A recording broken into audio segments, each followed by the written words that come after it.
Hello everyone, Rahul यार। आज मैं आप लोगों के सामने एक ऐसी स्टोरी को लेकर आया हूँ जिसे सुनने के बाद आपके रोंगटे खड़े हो जाएंगे। अगर आपसे पूछा जाए इस दुनिया का सबसे अटूट रिश्ता कौन सा है, तो आपका जवाब यही होगा, एक माँ और उसके बच्चे का।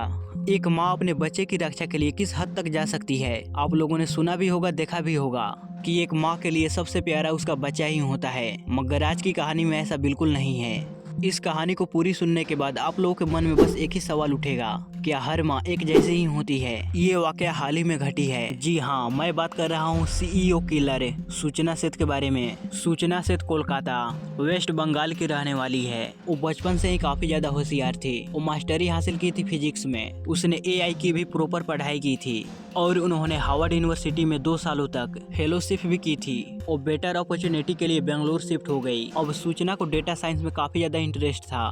बेंगलोर में सूचना सेठ डेटा साइंस की नौकरी कर रही थी, लेकिन फिर उसने एआई रिलेटेड जॉब की और वो इस फील्ड में 12 सालों तक जॉब की। यहीं पे उसकी मुलाकात हुई वेंकट रमन से। वो केरला के रहने वाला था। वो भी सूचना की तरह काफी ज्यादा इंटेलिजेंट था। उन दोनों की मुलाकात हुई और धीरे धीरे कर दोनों के बीच प्यार हुआ। 2010 में दोनों ने शादी कर ली। सब कुछ इनकी लाइफ में बढ़िया चल रहा था। दोनों साथ में पैसे कमाने में काफी ज्यादा बिजी हो गए। कुछ सालों के बाद दोनों ने डिसाइड किया कि क्यों ना हम साथ ही में कोई स्टार्टअप शुरू करते हैं। दोनों ने साथ में एक स्टार्टअप शुरू की। कुछ समय तो दोनों ने साथ में काम किया, मगर कुछ समय के बाद वेंकट ने उस स्टार्टअप को छोड़ दिया। दूसरी कंपनी ज्वाइन कर ली, जहां पर वो एआई डेवलपर के तौर पे काम किया करता था। अब वेंकट को छोड़ने के बाद स्टार्टअप में सिर्फ सूचना बची थी। वहाँ जैसे तैसे कर स्टार्टअप को संभाल रही थी। अब वेंकट और सूचना को साथ में रहते रहते 9 साल हो गए थे। 9 साल बाद यानी कि 2019 में उनका एक बच्चा हुआ, जिनका नाम वो चिन्मय रखा था। किसी भी फैमिली में बच्चा होने के बाद माँ बाप एक दूसरे के काफी करीब आ जाते हैं अपने बच्चे को खूब सारा प्यार करने के लिए। मगर सूचना और वेंकट के केस में ऐसा नहीं था। उनका बच्चा चिन्मय के पैदा होने के बाद इनके बीच झगड़े होने लगे थे। कभी चिन्मय की केयरिंग को लेकर तो कभी एक दूसरे में ही झगड़ने लगते थे। इनके झगड़े खत्म ही नहीं हो रहे थे, बढ़ते ही जा रहे थे, क्योंकि उस समय पूरे दुनिया में लॉकडाउन लगा हुआ था। हम सब अपने घरों में बंद थे। वो दौर हम लोगों के लिए काफी दर्दनाक था, खासकर उन लोगों के लिए जो अपने परिवार से बिल्कुल दूर थे। सूचना और वेंकट के लिए लॉकडाउन वाला जो फेज था, इस दौरान दोनों के बीच लड़ाई झगड़े होते ही रहते थे।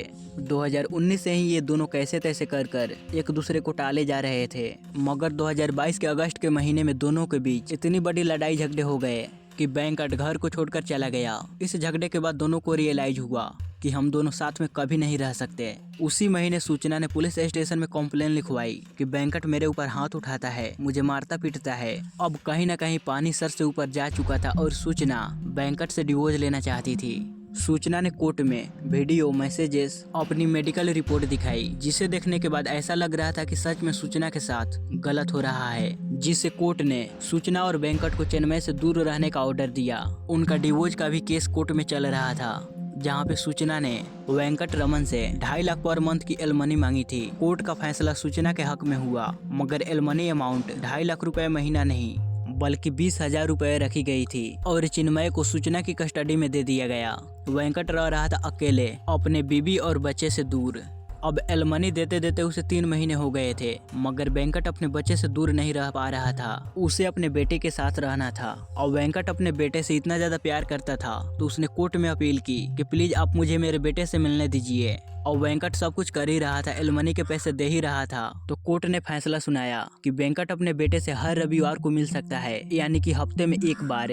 इससे वेंकट काफी ज्यादा खुश हुआ कि मैं अपने बेटे से मिल सकता हूँ। मगर इस फैसले से सूचना को काफी ज्यादा गुस्सा आया। उसने इसके खिलाफ कोर्ट में अपील की, तो वहाँ सूचना को बताया गया कि अगर आप चाहो तो उनके आसपास आप रह सकते हो जब वेंकट और चिन्मय एक दूसरे से मिल रहे हो तो अब, लेकिन आप एक पिता को उसके बच्चे से मिलने से नहीं रोक सकते। कोर्ट के फैसले के बाद पहला संडे आया। वेंकट काफी ज्यादा खुश था कि आज मैं अपने बेटे से मिलूंगा। वहाँ अपने वकील के साथ सूचना के घर पहुंचा अपने बेटे से मिलने के लिए, लेकिन सूचना ने यहाँ पर कोई बहाना बनाकर वेंकट को नहीं मिलने दिया चिन्मय से। इस समय वेंकट ने ज्यादा नहीं सोचा। उसने सोचा कि ठीक है, इस हफ्ते नहीं मिला, अगले संडे मैं उसे मिल लूंगा। अब दूसरा संडे आया, मगर दूसरे संडे को भी सूचना ने कोई बहाना बनाकर चिन्मय को वेंकट से नहीं मिलने दिया। अब ऐसा करते करते 4 हफ्ते बीत गए। वेंकट समझ चुका था कि सूचना ही है जो बहाना बनाकर मुझे चिन्मय से नहीं मिलने दे रहा है। चिन्मय तो घर में ही है। सूचना ऐसा इसलिए कर रही है ताकि मैं अपने बेटे से ही न मिल पाऊं। चौथी संडे को वेंकट ने सूचना के पास कॉल कर कहा कि अगर तुम इस बार मुझे अपने बेटे से नहीं मिलने दी तो मैं सीधा जाकर कोर्ट में कंप्लेन करूंगा। सूचना यहाँ तक तो कामयाब हो रही थी वेंकट और चिन्मय को एक दूसरे से अलग रखने में, मगर अब बात तो कोर्ट में पहुंचने वाली थी तो वहाँ कुछ नहीं कर सकती थी। तो अगला संडे आने से पहले यानी कि 6 जनवरी 2024 को सूचना चिन्मय को लेकर गोवा चली गई, ताकि चिन्मय उस जगह पे हो ही ना तो वेंकट उसे मिल ही नहीं पाएगा। सूचना ने गोवा में एक होटल बुक किया 6 से 10 जनवरी तक के लिए। 6 जनवरी को सूचना और चिन्मय ने होटल में एंटर किया। वहाँ सूचना होटल के स्टाफ से पूछी कि गोवा में कौन कौन सी जगह है जो घूमने लायक है। तो वो 6 और 7वें जनवरी को अपने बेटे के साथ गोवा के अलग अलग जगहों पे घूमी। इस वक्त चिन्मय की उम्र सिर्फ 4 साल थी और डिवोर्स शब्द का मतलब भी नहीं जानता था। वो तो दूर की बात है, वो डिवोर्स शब्द भी नहीं जानता होगा। अब चिन्मय को ऐसा लगा कि मम्मी यहाँ घूमने आई है तो शायद पापा भी यहीं आने वाले होंगे। इसीलिए चिन्मय पूरे दिन अपनी मम्मी से पूछ रहा था कि पापा कहाँ है, पापा कहाँ है, वो कब आएंगे। 7 जनवरी को वेंकट ने सूचना के पास कॉल की ताकि वो अपने बेटे चिन्मय से बात कर सके, मगर इसके लिए भी सूचना ने मना कर दिया। बातों ही बातों में कहा वेंकट ने कि आज मैं चिन्मय से नहीं मिल पाऊंगा, बिजनेस की काम की वजह से मैं इंडोनेशिया आया हुआ हूँ। सूचना को इस बारे में पहले से मालूम ही नहीं था। वह जैसे ही इस वाकया को सुनी तो थोड़ी खुश हो गई। ऐसा क्यों, ये आपको वीडियो में आगे मालूम पड़ेगा। 7 जनवरी को रात के करीबन 10 बजे सूचना ने होटल के काउंटर पे एक कैब को बुक करने के लिए कहा। वैसे तो वो 10 तारीख तक गोवा में रुकने वाली थी, मगर बेंगलोर में अचानक कोई काम आ जाने की वजह से उसे वापस बेंगलोर जाना था।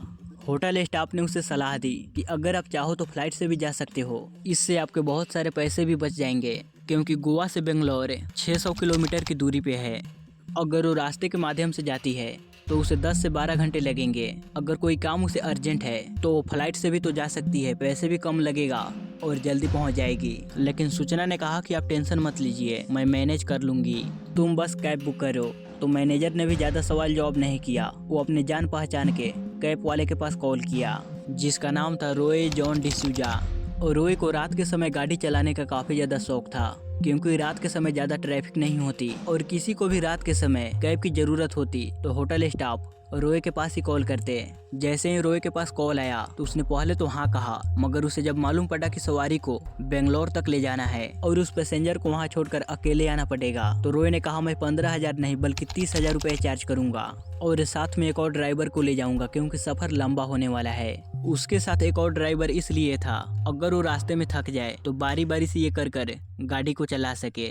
होटल स्टाफ को पहले लगा कि ये सब कुछ जानने के बाद सूचना माना कर देगी, मगर सारी बातें जानने के बाद सूचना इसके लिए मान गई। उसने होटल स्टाफ को यही कहा कि अब जल्दी से रोय को यहाँ आने के लिए बोलो। होटल स्टाफ को सूचना का ये बिहेवियर थोड़ा अजीब लगा, मगर वो कर भी क्या सकते थे। उस रात 12:30 बजे के करीब रोय होटल पहुंचा। सूचना के बैग को उठाकर वो गाड़ी के अंदर रखा। जैसे ही उसने सूचना के बैग को उठाया तो वो बैग उसे बहुत भारी लगा। उसने इस बारे में सूचना से पूछा कि कहीं बैग में अल्कोहल तो नहीं, बैग बहुत भारी है। सूचना ने कहा कि बैग में कपड़े हैं, गोवा में कुछ ज्यादा ही शॉपिंग हो गया इसलिए बैग भारी है। और रोय ने भी सोचा कि शॉपिंग ज्यादा हो गई होगी इसलिए बैग भारी है। इसके बाद ये लोग गाड़ी में बैठे और यहाँ से इनकी लंबी journey Goa to Bangalore start हुई। जर्नी के दौरान रोय ने सूचना से बातें करने की कोशिश की, लेकिन सूचना उससे ज्यादा बातें नहीं कर रही थी। जर्नी के दौरान ड्राइवर पैसेंजर से इसलिए बात करता है ताकि उसे रास्ते के बीच नींद ना आए। कुछ पैसेंजर तो ड्राइवर से बात करते हैं, मगर कुछ वैसे होते हैं जो ड्राइवर से बात करना पसंद नहीं करते। तो रोय को भी यही लगा कि सूचना उन्हीं में से हैं जिन्हें बात करना बिल्कुल भी पसंद नहीं। इसलिए उसके साथ जो आदमी था तो रोय ने उससे बात करना स्टार्ट कर दिया। रात के करीबन 2 बजे गोवा और कर्नाटका के बॉर्डर पे ये लोग पहुंचे। वहाँ पे काफी ज्यादा ट्रैफिक लगा हुआ था, क्योंकि वहाँ आगे एक ट्रक का एक्सीडेंट हो गया था। अब रोय को मालूम था कि सूचना को जल्दी यहाँ से बेंगलोर पहुँचना है, तो उसने सूचना को कहा कि ट्रैफिक में करीबन 3 से 4 घंटे लग जाएंगे। यहीं पास में एयरपोर्ट है, आप टिकट बुक कीजिए, मैं आपको एयरपोर्ट जल्दी छोड़ देता हूँ, आप मुझे ट्रिप का आधे ही पैसे दीजिएगा, आप जल्दी बेंगलोर पहुँच जाएंगे। लेकिन सूचना ने यहाँ पे उसी बात को दोहराई जिस बात को होटल स्टाफ को कही थी कि मुझे फ्लाइट से नहीं, मुझे रोड के माध्यम से यानी कि कैब से बेंगलोर जाना है। और रोय को सूचना की बातें समझ नहीं आई। उसने भी कहा कि चलो यार, हमें क्या करना, हमें तो बस पैसे मिल रहे हैं। ये लोग 4 घंटे तक उसी ट्रैफिक में फंसे रहे और फिर 8 जनवरी को ये लोग कर्नाटका गोवा बॉर्डर क्रॉस की। रोय का दोस्त रोय सूचना अभी बॉर्डर क्रॉस कर रहे हैं। इधर होटल का रूम साफ हो रहा था। जिस कमरे में सूचना ठहरी हुई थी उस कमरे की सफाई कर रहे थे। उन्होंने नोटिस किया कि बेड पे और होटल के टॉवल पे खून के धब्बों के निशान हैं। उन्होंने तुरंत गोवा पुलिस के पास कॉल की। गोवा पुलिस 11 बजे वहां पहुंची। पहले उन्होंने होटल का सीसीटीवी फुटेज को चेक किया तो उन्हें कुछ गड़बड़ लगा। उन्होंने पहले रोय का नंबर निकाला और उसके पास कॉल की। उससे पूछा कि तुम्हारी गाड़ी में सूचना नाम की पैसेंजर बैठी है क्या। उसने रोय से पूछा कि वो अकेली है या फिर उसके साथ बच्चा भी है। ये सुनकर रोय थोड़ा कंफ्यूज हो गया क्योंकि गाड़ी में सिर्फ सूचना ही बैठी थी। उसने कहा कि गाड़ी में कोई बच्चा नहीं है, सिर्फ सूचना ही बैठी हुई है। तो गोवा पुलिस ने कहा कि फोन सूचना को दो। गोवा पुलिस ने उससे पूछा कि तुम्हारा बेटा कहाँ पर है। तो सूचना बिना घबराए पुलिस को बताई कि मैं अपने बेटे को गोवा के ही एक रिलेटिव के यहाँ छोड़ आई हूँ। उसने उस रिलेटिव का एड्रेस दिया। पुलिस को पहले लगा कि शायद हम कुछ ज्यादा ही सोच रहे हैं या फिर हम यूँ कह सकते हैं कि उनकी अंदर से आवाजें आ रही थी कि कुछ ठीक नहीं है। सूचना के बताए गए एड्रेस पे कांस्टेबल गए मगर वहाँ पे कोई घर नहीं था, यानी कि वो एड्रेस नकली थी। और पुलिस का पूरा शक सूचना पे हो गया। पुलिस को ये जानना था कि इस कमरे में जो खून मिला है वो आखिर है किसका। पुलिस फिर से रोय के पास कॉल की और इस बार वो कोंकणी भाषा में रोय से बात की ताकि सूचना को कुछ भी समझ न आए। शायद मैंने कोंकणी को गलत प्रोनाउंसिएशन किया हो। तो ये लोग कोंकणी भाषा में बात कर रोय को कहे कि तुम सूचना को बिना बताए पासी के कोई पुलिस स्टेशन में जाओ। वहाँ पहुँचते हैं तुम मेरे पास कॉल करो मगर इस बारे में सूचना को मालूम नहीं चलनी चाहिए। और रोय कर्नाटका के चित्रदुर्गा इलाके में एंटर कर चुका था। यहाँ के सारे साइन बोर्ड कन्नड़ा भाषा में थे, जिस वजह से रोय को कुछ भी समझ नहीं आ रहा था। उसने पहले अपने गूगल मैप्स खोला और अपने आसपास पुलिस स्टेशन को ढूंढने लगा। उससे सबसे करीब एक पुलिस स्टेशन मिला जो कि 150 किलोमीटर की दूरी पे था। अब रोय थोड़ा कंफ्यूज होने लगा। उसे मालूम था कि गोवा पुलिस सूचना के पीछे पड़ी हुई है मगर उसे ये नहीं मालूम था कि आखिर गोवा पुलिस इस औरत के पीछे क्यों पड़ी है। उसने अपनी गाड़ी एक ढाबे के पास रोका। सूचना को कहा कि आप फ्रेश हो जाइए, मैं थोड़ा चाय वगैरह पी लेता हूँ। और रोय और उसके साथी गाड़ी से उतरे और उसे लगा कि सूचना हमें नहीं देख सकते। तो वहीं पे एक आदमी से पूछा कि यहाँ पास में कहाँ है पुलिस स्टेशन। तो उस आदमी ने रोय को बताया कि यहाँ से 5 किलोमीटर की दूरी पे आया मंगला पुलिस स्टेशन है। और रोय सीधा गोवा पुलिस के पास कॉल लगाया और कहा कि मैं आया मंगला पुलिस स्टेशन जा रहा हूँ जो कि यहाँ से 5 किलोमीटर की दूरी पे है, आप प्लीज लाइन पे ही रहिएगा। अब रोय जैसे जैसे पुलिस स्टेशन की तरफ जा रहा था तो सूचना को भी दिखाई दे रहा था वो अंधी नहीं थी।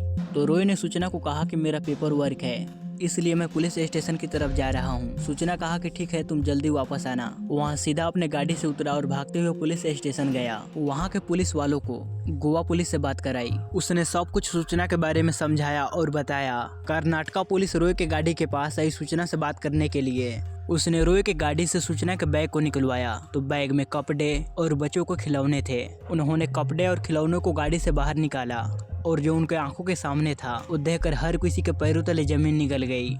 वे लोग सूचना से पूछे कि ये कौन है। तो सूचना बिना डरे काम ली, कही कि ये मेरा बेटा है। सूचना अपने बेटे की लाश को बैग में रखकर गोवा से बेंगलोर बाय रोड कैब से जाने की प्लानिंग कर रही थी। उसने अपने 4 साल के बेटे का खून किया जिसके साथ वो गोवा घूमने आई थी, जिसके साथ वो 4 साल रही थी, जिसे उसने खुद पैदा किया था। मगर ऐसा क्यों? दरअसल सूचना जब होटल से बाहर निकली थी तो होटल स्टाफ को थोड़ा अजीब तो लगा। जब वो होटल में एंटर की थी तो उसके साथ उसका बच्चा चिन्मय था, मगर जब वो होटल से बाहर आई तो उसके साथ सिर्फ एक बैग था और होटल के कमरे में होटल स्टाफ को खून के धब्बे भी मिले थे। ये देखते ही होटल स्टाफ ने पुलिस के पास कॉल लगाया और पुलिस तुरंत वहां आई। पहले तो पुलिस सूचना से ये पूछी कि होटल में खून के धब्बे किसके हैं। सूचना ने कहा कि मुझे पीरियड्स हुए थे और खून मेरे ही हैं। फिर उसे पुलिस ने पूछा कि चिन्मय की डेथ कैसे हुई। तो सूचना बताई कि जब मैं 7 जनवरी को सुबह उठी तब चिन्मय पहले से ही मारा पड़ा था। मुझे कुछ समझ नहीं आ रहा था कि मैं अब क्या करूं। पुलिस उसके बातों पे थोड़ी भी यकीन नहीं की क्योंकि वो पहले से ही काफी ज्यादा झूठ बोल चुकी थी। पुलिस पहले रूम की तलाशी की तो उन्हें वहां से कफ सिरप के 2 बोतल्स और ब्लड एक्सचेंज मिले। ब्लड का डीएनए जांच करवाया गया जिसे मालूम पड़ा कि ब्लड सूचना का ही था। मगर जब बॉडी का पोस्टमार्टम करवाया गया तो मालूम पड़ा कि चिन्मय का मौत गला घोटने की वजह से हुई है, लेकिन गला हाथों से नहीं टॉवल से या फिर तकिए से घोटा गया था। चिन्मय के चेहरे पे किसी भी चीज का निशान नहीं था। चिन्मय को जिस समय मारा जा रहा था उस समय शायद वो सो रहा था या फिर शायद उसे कफ सिरप दिया गया था, क्योंकि ये बहुत आसानी से किया जा सकता है कफ सिरप से, नई वाली नहीं पुराने वाली कफ सिरप से। थ्योरी यह है कि सूचना ने चिन्मय को कफ सिरप पिलाया होगा जिससे वो बेहोश हो गया और फिर सूचना ने मारा होगा। मगर सूचना अभी भी पुलिस को यही कह रही थी कि जब मैं सोकर उठी तो मेरा बेटा पहले से ही मरा पड़ा था। जब उसे ये बातें रियलाइज हुआ तो वो होटल के सीजर से अपने नस काटकर खुद की जान लेने की भी कोशिश की, लेकिन जब वो नहीं मरी तो होटल के टावर से खून पूछा और वहाँ से वो चिन्मय की लाश को बैग में रखकर बेंगलोर के लिए निकल गई। अब ये बातें तो कंफर्म हो गई कि सूचना ने ही अपने बेटे को मारा है। एविडेंस भी मिले और तो और पोस्टमार्टम रिपोर्ट भी कंफर्म हो चुकी है इस पॉइंट तक। आखिर उसने ऐसा करा क्यों? अपने ही बेटे को उसने क्यों मारा? जिस ट्रॉली के बैग में चिन्मय की लाश मिली, उस बैग में एक लेटर भी मिला पुलिस को, जिसमें ये लिखा था कि मैं कोर्ट के फैसले से खुश नहीं हूँ। यानी कि सूचना ये नहीं चाहती थी कि चिन्मय और वेंकट दोनों एक दूसरे से मिले। उसके और वेंकट के बीच में दरार पड़ गई थी, जिससे वो वेंकट से नफरत करने लगी थी। वेंकट और चिन्मय के बीच की प्यार, उनकी नजदीकियां सूचना से बर्दाश्त नहीं होता था। लेकिन उसे ये चीज पसंद नहीं थी कि वेंकट को इस दुनिया में कोई चीज खुश कर सकती है। उसे लगा कि चिन्मय के लिए वेंकट कुछ भी कर गुजरने के लिए तैयार है। वो चिन्मय को देखकर काफी ज्यादा खुश होता है, तो गुस्से में आकर सूचना ने अपने ही बेटे को मार डाली ताकि वेंकट कभी खुश ना हो पाए। फिलहाल तो सूचना पुलिस कस्टडी में है, मगर कंफर्म उसे कड़ी से कड़ी सजा मिलेगी। सो गाइस, आप लोगों के मुताबिक सूचना को क्या सजा मिलनी चाहिए और इस केस के ऊपर आप लोगों की क्या राय है, कमेंट सेक्शन में जरूर बताइएगा। Thank you.